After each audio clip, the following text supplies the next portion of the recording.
Hi everyone, welcome to the Issue Tracking Directly in Navisworks and Revit webinar. My name is John Barkwell. I am the Director of Business Development for the US for BIMTrack. A little background on my experience. I've got 25 years experience in design and construction, primarily around architectural, engineering, construction related technologies. I'm also an Autodesk certified consulting professional. In fact, I spent 8 years at Autodesk during the Revit acquisition, working with a lot of the Autodesk strategic accounts, helping them move from a CAD workflow to a model-based workflow. Today, just to kind of review the agenda, what we're going to go over is really reviewing the process of creating and managing communication natively within Navisworks and Revit. We call this kind of in-context use, so that you can stay in the environment that you're comfortable with and can have access to all your correspondence management using the BIMTrack plugin. I'll also go over how you can invite external project participants into the process by using our browser-based model access and reporting functionality. The last thing I'll show you is really how to measure the health of your project with real-time project metrics and analytics. Think sort of like Microsoft BI or Tableau metrics around your project performance. Really an incredible way to keep an eye on the health of your project. So let's jump into it. The challenges that we typically experience, right, is design is not necessarily constructability, right? There's issues that can be found earlier on before fabrication or materials are sent on site, right? So this is the classic example of trying to catch things earlier on so that nothing falls between the cracks. And really that's what BIMTrack does, is really helps you manage that correspondence process so that nothing does fall through the cracks. So typically there's a variety of issues that can be raised in a typical model coordination process. They could be clashes, errors and omissions, maybe some requests or RFIs, even defects from a job site walk where you've noticed an issue and you want to notify project audience back at the office around a particular concern. Even into replacements and data validation, which kind of leads us into operations and maintenance, the true holy grail of BIM, by taking the information from design, constructability into operations and maintenance. And BIMTrack plays a part of that process.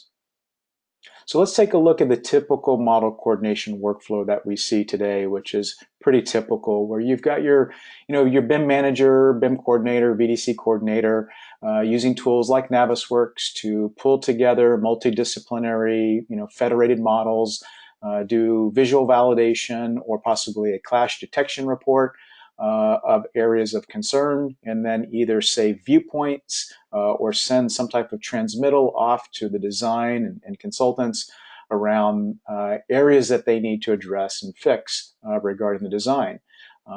Inevitably, what happens is there's a lot of back and forth communication between the engineers and, say, architects around things that they're working on, traditionally through emails, maybe markups or PDF files. The challenge there is that that correspondence that they're having via emails is not linked to the actual issue that we're discussing, and it's not synced to the actual model that we're working on. So there's really no direct connection between that correspondence and giving you a true single source of truth type audit trail of that correspondence. And then so they receive that information in, let's say, Revit, and they open up the central model file and make the changes, update the model, save to central, make their notes, and then the process is kind of weekly, rinse and repeat, right? That's the typical process.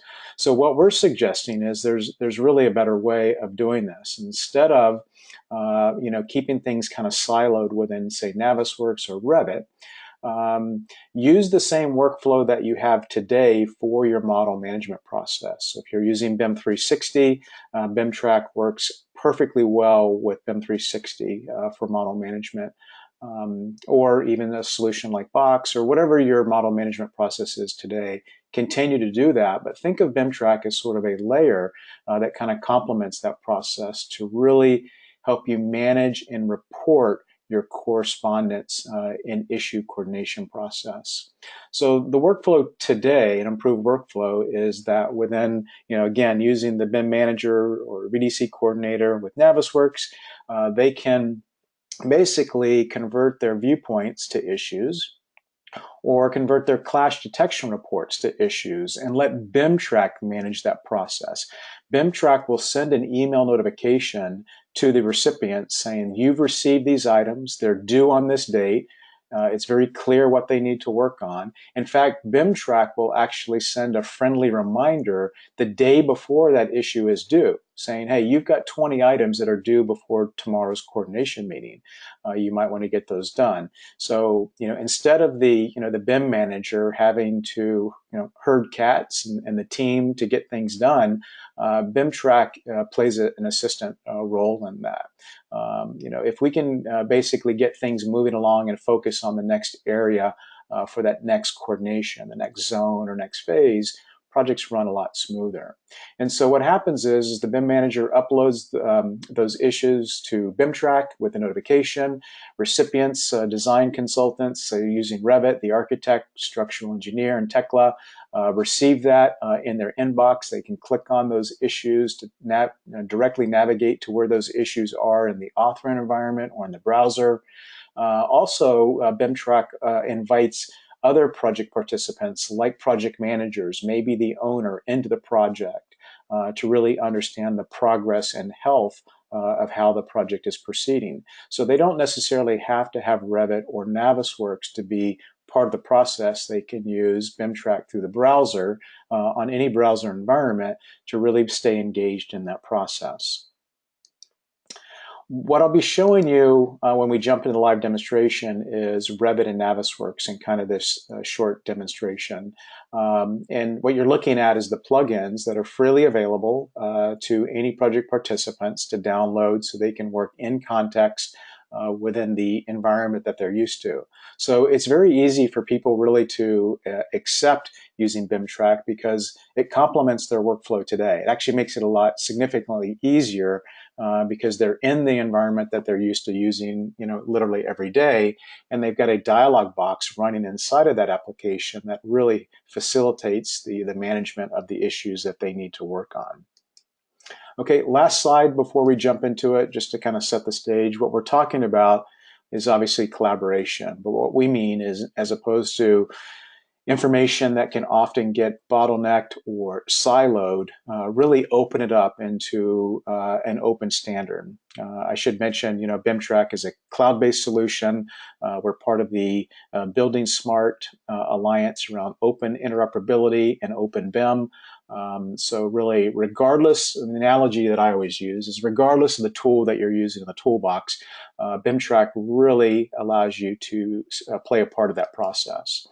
Accessibility is key as well, right? Being able to have access to information, regardless if you're in the office, on a job site, or at the coffee shop, right? That with your tablet, your phone, you have access, mobility to all of your information that is relevant to the project, including the model files. So. Transparency is the next thing that we really talk about. I think when I talk about transparency, it's visibility as well that phrases that, because BIMTrack provides that health of the project. When you assign issues after a coordination meeting and you get together weekly, you really don't have a clear understanding of what's been accomplished with those issues that have been assigned to the team. Right? Until you get together on the next coordination meeting and you go over the things that were addressed and the things that weren't, that's usually when you kind of find out. But BIMTrack allows you to really measure the progress of that at any point in time. And it's interesting from a psychological perspective because people tend to be a little bit more proactive because there is a project-wide visibility into the health of the project.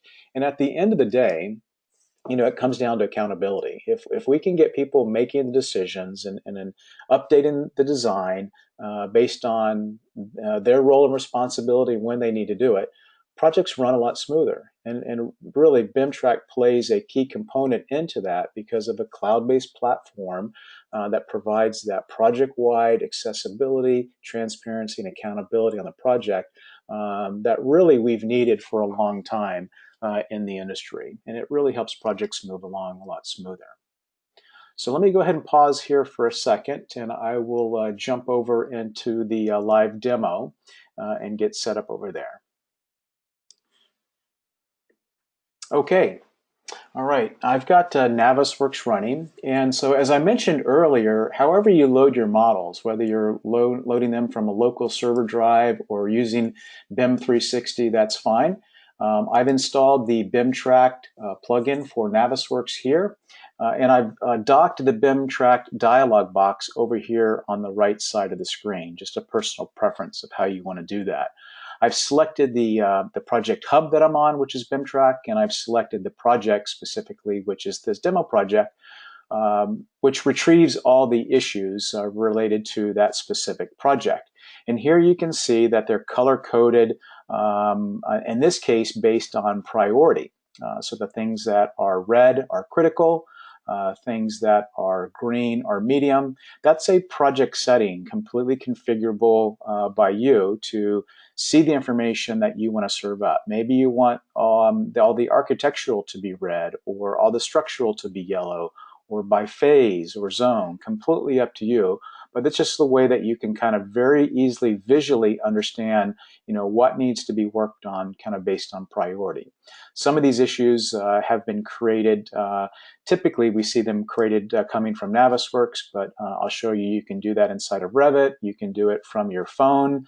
Here you can see this defect of this HVAC system that was maybe captured from a job site and tracked inside of BIMTrack. So let me take you through a couple of the options of how you can create issues inside of Navisworks using the BIMTrack plugin. You can create an issue basically by the view that you're in. So again, if you're doing a walkthrough within Navisworks for a visual validation, you see an issue, just use create issue. It'll do a snapshot of the current view that you're in, and then you can assign it with the properties or the metadata that you need to assign to it. Another popular way is views to issues, and let me show you how that works. So choosing views to issue brings up this create issues dialog box. And a common workflow that we hear a lot from our customers is that they're using save viewpoints within Navisworks to capture areas of concerns based on discipline and things like that. So what we allow you to do is basically convert, instead of keeping those viewpoints siloed within Navisworks, holding my shift key down, I can select as many as I want, click the add button, and basically what I'm doing is I'm just converting those viewpoints to actual issues over here on the right. And then I can assign those to project participants on the project. Issues need to be assigned to someone for accountability and resolution. You can also notify external parties. Think of this as like a CC in an email. John is assigning Alexine these issues, but it will also send a notification to the architectural alias team and to Christian as well, saying, hey, these issues have been created. She's working on them, but just a heads up. The options that you see here inside of the issue creation are completely configurable. So, if you've got a hospital project versus a warehouse project, you're going to have different zones, and it could be a high-rise project with different levels that you want. Completely up to you. Very easy to configure inside of the project settings in BIMTrack. What is this? These are clashes, or in this case, maybe comments that were captured. The status is open. And then I can set a due date that I want Alexine to get these completed by and hit publish. And basically, it will convert those into BIMTrack, send her the notification for resolution. The next option I want to show you is around clash detection. And this is probably one of the more popular processes that folks are doing to convert clashes to actual issues for management in BIMTrack. So here you can see I've loaded this multidisciplinary model. I've got, a report that I've already run, walls against the structural, and it's identified 257 clashes. And what I can do is, these have been grouped together based on the structural. And so whatever grouping plugins that you might be using today for kind of your group management of clashes, you'll continue to do that, which is great. Basically, what we allow you to do is take those groups and convert them into an issue. The classic example is, the cable tray. You run a clash detection report, and that cable tray within that one room picks up like 20 clashes. Well, the fact is, those 20 clashes are really one clash, right? Because if we move that cable tray down, let's say an inch, it's going to resolve all those 20 clashes. So what we do is we group them together, and what I can say here is I'm going to convert, these two clashes, this clash 27 and 37, which have to do with this joist 450, and I want to kind of group those together. So I'll come over to the BIMTrack dialog box and choose clashes to issues. What this will do is load the dialog box, and what I can do is select that clash report that I was working on, that test. You can automatically update statuses and new existing clashes.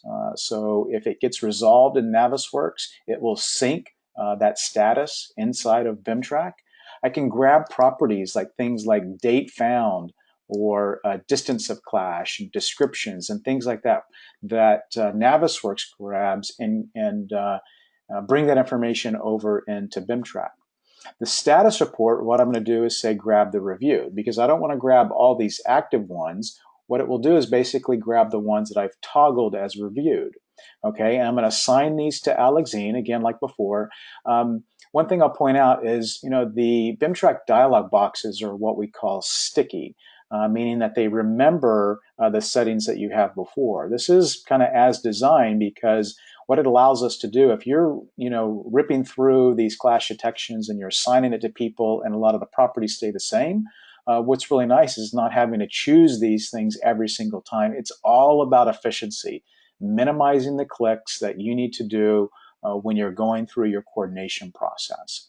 I can also grab the things like the view state. So any clipping planes or colorization that you do natively inside of Navisworks can be captured and brought over into BIMTrack, so that you can pull that information up directly inside of Revit or inside the browser. And I'll show you kind of how that process works. So let's go ahead and do this example here where we publish that group that we've run inside of Navisworks into BIMTrack. Okay. And so everything's been kind of updated. BIMTrack will automatically sync, telling us it's received that information. Alexine's going to get an email in her corporate inbox. And up here at the top, you can see now that we've captured, it grabs that screenshot. So it's one of three, two of three, and three of three of those views, right? And so it's got an overall view. You also, a little tip here, if you right mouse button click on this, you can update views, maybe with a current state. So a lot of times if Navisworks doesn't give you the best view or angle that you want to kind of communicate that design concern or a clash issue, you can always update that and override that directly inside of BIMTrack. Okay, so that's kind of the process in a nutshell of how you can convert issues and viewpoints from Navisworks into BIMTrack. Let's jump over into Revit, and I'll kind of play the role as the architect in this example. So again, what I've done is I've loaded the model, and I've got some linked models with this. If you're using C4R, that's fine. I've loaded the BIMTrack dialog box, the plugin and the dialog box over here on the right side of the screen, just like I did with Navisworks. And I'm going to hit the refresh button since I already had the model loaded and I had BIMTrack loaded to go ahead and pull any issues. And here you can see we've automatically pulled the issues in that were created inside of Navisworks, immediately available to the designer to fix that resolution immediately. So what you can do is there's options here, view and model. So now that I've got the models loaded, we're using the shared coordinate system to kind of communicate those viewpoints within models. And what's nice about that is regardless of the the tool that you're using, it will respect that coordinate system, that viewpoint, and allow you to take you directly to that location. So if I click View and Model, it takes me to that location, and you can see we also convert the clash areas with spheres into Revit, just as a visual aid for you to help visualize where that clash is at. And then using the selection box tool inside of Revit, if I go ahead and click on that after doing that conversion, you can see what it does is it clips around, because a lot of times when you get clashes, there may be some elements that are in front of you that you really can't see where that clash is at. So simply using the selection tool, when I had the spheres were automatically selected when I clicked on View and Model, allows me to very quickly kind of pinpoint where that clash or concern is at. Okay. So the idea is that I would make the change to address the design concern inside of Revit as the architect. And then what I'll do is I'll come over and click on View and Edit inside of that clash. And you can see here, it's captured, the title, Joyce 450 from Navisworks, clash test. It was a hard clash, date found, distance. So it captured all of those properties and imported them into the dialog box here. And so now playing the architect, in this case Alexine, I would go in and make the changes to the design. And then what you can also do is you can capture a snapshot. A really good workflow that a lot of our customers will do is, the BIM manager will say to the designers, when you make the change, do me a favor and grab a snapshot of the change that you've made, in Revit, with your comments. I made a fix today, and hit post. And now that's automatically updated and published to BIMtrack with kind of proof, if you will, that I've made the change. And then from here, inside of the status, what I'll do is I'll change it to resolved.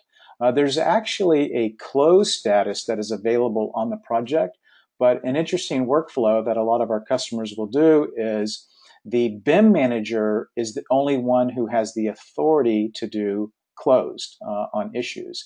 The designers and consultants will log them as resolved and then publish their notes to BIMtrack. The idea is it's a level of quality control on it, so that the BIM manager can basically run a daily or weekly report to say, hey, show me all the issues that were resolved today or this week, and I'll go through and do that quality control review process to make sure that it was fixed correctly. Because if not, I can flick it back to open with some notes saying, hey guys, you didn't make the change. I need you to do this. And all of that correspondence and communication and the discussion is kind of tracked along with that issue. And I'll show you how you can kind of view that. It's not only just, a 2D world, or a 3D world, because you are working in 2D a lot as well. So what we allow you to do, you can see those clashes from the 2D view as well. You can actually create issues from a 2D view. So let me show you how that would work inside of Revit. I'll just go ahead and click on Create Issue. What it will do is it will grab a snapshot of that view that I was in, and then I can use the markup tool built into my windows. In this case, I've got Paint running. If you had Bluebeam or any markup tools that you had available on your computer, completely up to you to use those.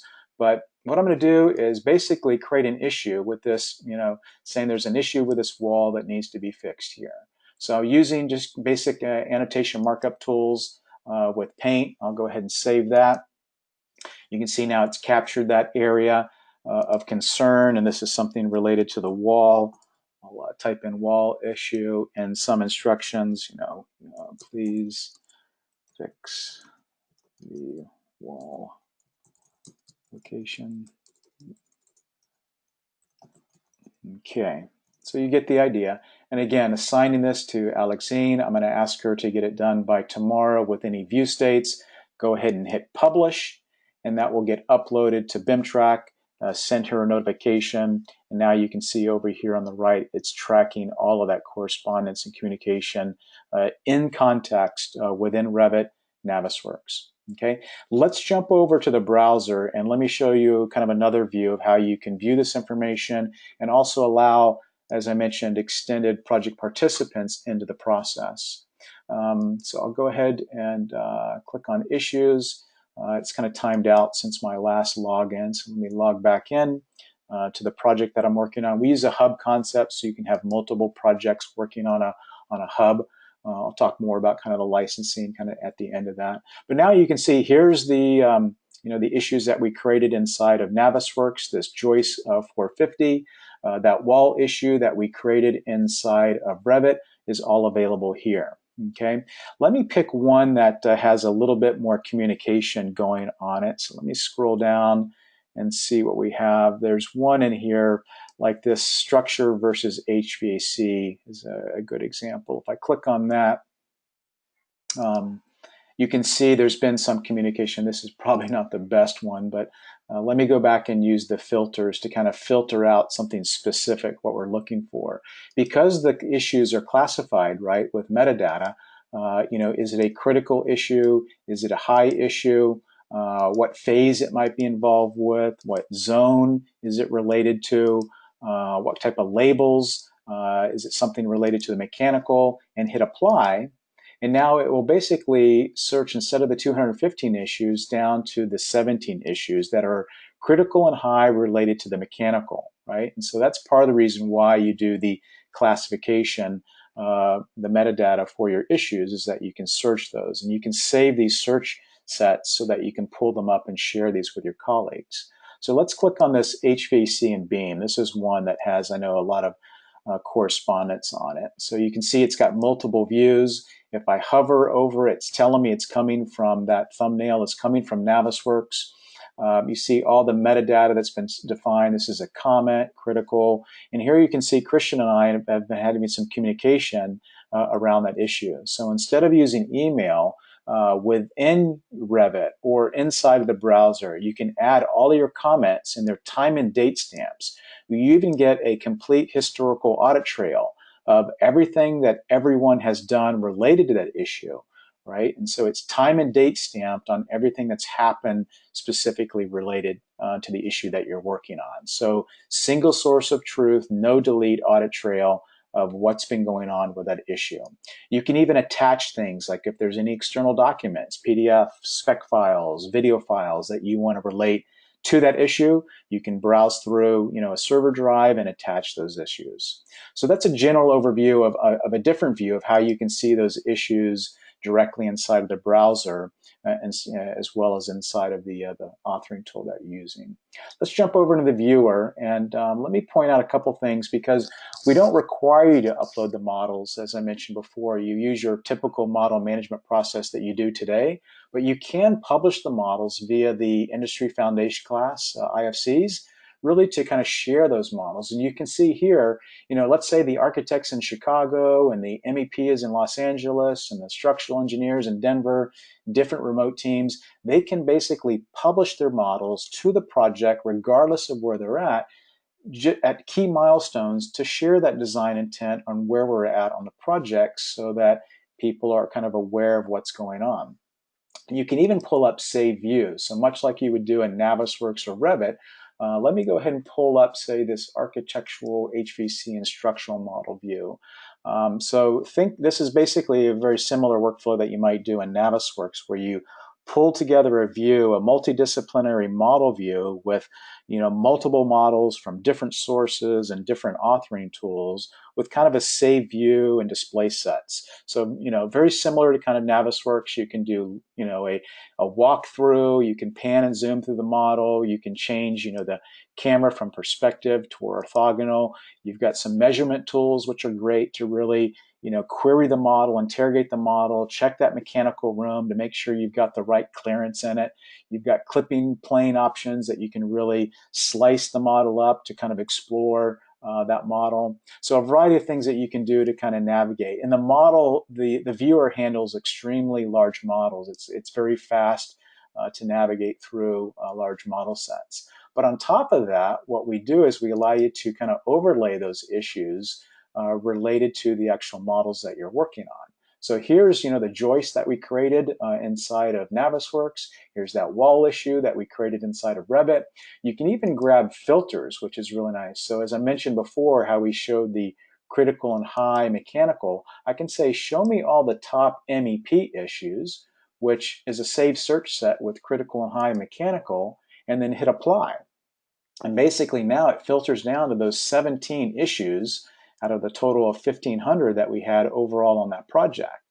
And what I can do is I can turn on the clash pinpoints. So here I can show those actual clash locations, sphere locations inside of the browser, as well as I can show the camera locations that have been created inside of Navisworks or Revit here inside of the browser. So as I orbit around this building, and I hover over in these camera points, you can see the unique ID of those issues, as well as the name of that issue. And if I click on that camera, which is nice, it navigates me now directly inside of the model using the browser of where that issue was at, created from inside of Navisworks. Okay, so again, allowing the project manager who doesn't have Revit on his system or doesn't have Navisworks or frankly couldn't open and navigate it to save their life to use a very simple interface to kind of navigate through to find those issues. Okay.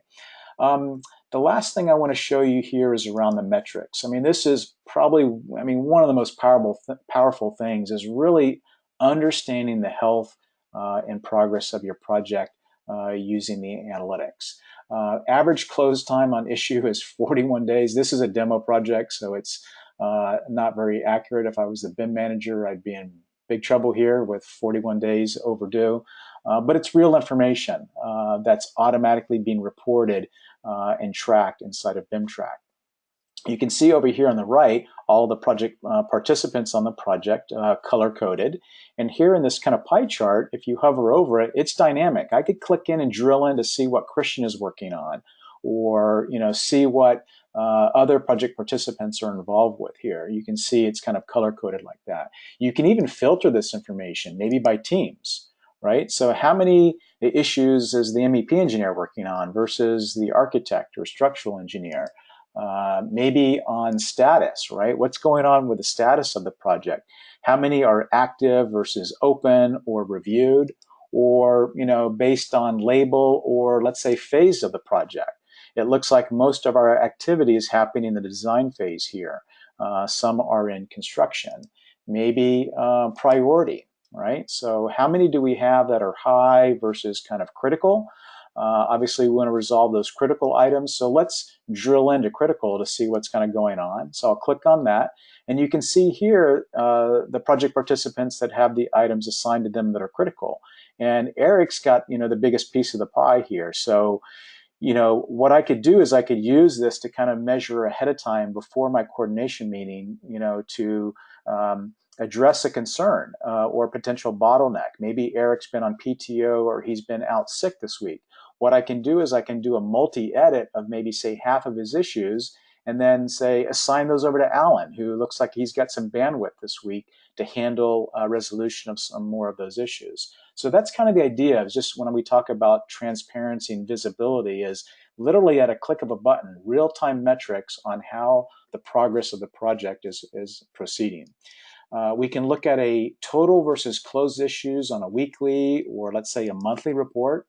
So this is kind of interesting analytics to look at, over the life of the project from when it started, how many issues have been created and how many have been resolved to the current date, right? And so if you've got a project milestone coming up, you want to make sure that these lines are as tight as possible. It just gives you a different perspective or different lens to really measure the health of your project. So let's take a look at printing a report of this. So you can actually grab reports and you can actually even save templates of reports after your coordination meetings, maybe reports based on certain disciplines that you're working with. So let's go ahead and print this. And this was a report basically on the critical issues that I was working on today with my design team. Okay, it's going to try and fire up my printer here. I could save this as a PDF file that I could upload to Procore or to Aconex to really memorialize this project record. It time and date stamps it. On this time and date, this is where we were at on the project, considering the number of issues that were involved. And you get a pie chart of all of those issues. And again, this dialog boxes and these options are completely configurable for your project settings. And if I scroll down here a little quickly, you can see all of the comments, snapshots, everything that everybody has been working on in remote locations and different tools, all centralized inside of BIMtrack, inside of this report. So you've got a complete, audit log here in a report with literally a click of a button of where we were at on the project. Okay, so that gives you kind of an idea of the value of BIMtrack. This was a super high-level overview. We covered how to create issues inside of Navisworks, how to receive those issues inside of Revit, and even create issues there. I showed you the model browser, how you can navigate through models and overlay issues on top of those models natively inside of the browser. And the last thing we just reviewed was kind of the reporting functionality, how you can measure the health of your project. So hopefully this gave you, a good basic understanding of BIMtrack. My goal here was that it gave you that, but also gave you some interest into knowing a little bit more about BIMtrack, because we just literally scratched the surface. There's so much more that we could show you, and we'd like to extend an invitation, if you are interested in taking a deeper dive, to reach out to us and schedule a one-on-one presentation, and we'll go through a more technical deep dive on BIMtrack and answer any questions that you have. Okay, I appreciate your time today. Thank you for joining the webinar, and we'll look forward to talking to you soon. Take care.